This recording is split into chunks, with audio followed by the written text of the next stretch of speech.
Ashwani Music presents Mix by Hrithik Roshan. Music Director Raju Babu.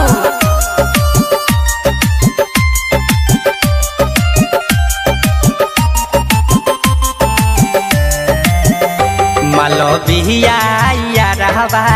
Super रे मालविया रहबा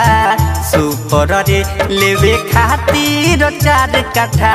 बेच दे हम ओए सारे कोत का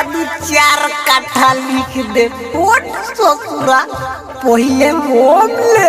हमले हब हमले हब हमले हब हमले हब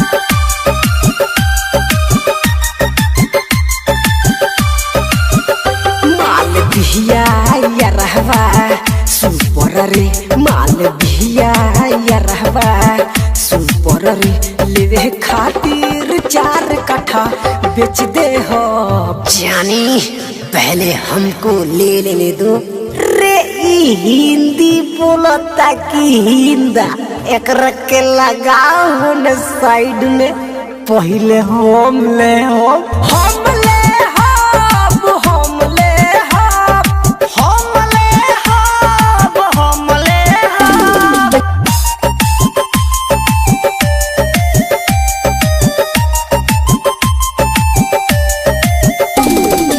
Mix by Hrithik Roshan.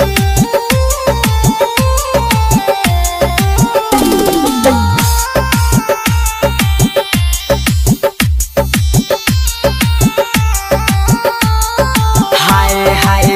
बिया गदराइल माल लागतिया से कसीरे बुढ़ो दीवाना होला पेन्हले जब में कसीरे एकर चक्कर में हम बयानी पिटाइल रे घाड़ावा से हरावा कोई बाहर खेदराइल रे दुख एकर यारा बहा झेल ले हो हमको ले लेने दो बाबा आओ ये तुमसे नहीं चल पाएगी आओ हमले हब हमले हब हमले हब हमले हब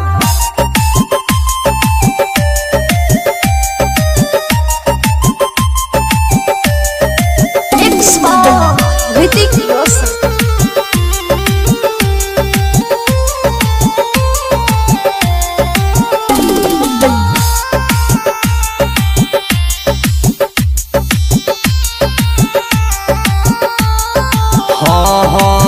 राइटर राकेश के बिया देखो चिखवले हो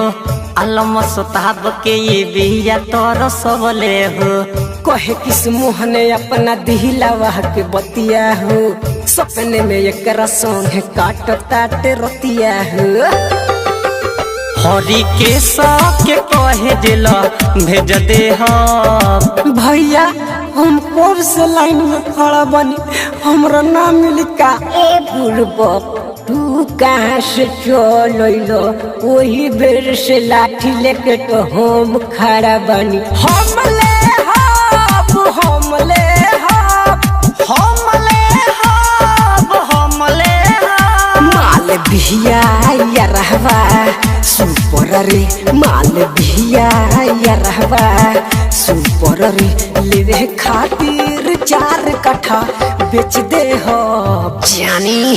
पहले हमको ले लेने दो रे ई हिंदी बोलता की हिंदा एक रख के लगाओ न साइड में पहले हमले हब हमले हब हमले हब हमले हब हमले हब हमले हब हमले हब हमले हब हमले हब राजधानी रिकॉर्डिंग स्टूडियो बसंतपुर चौराहा कुशीनगर।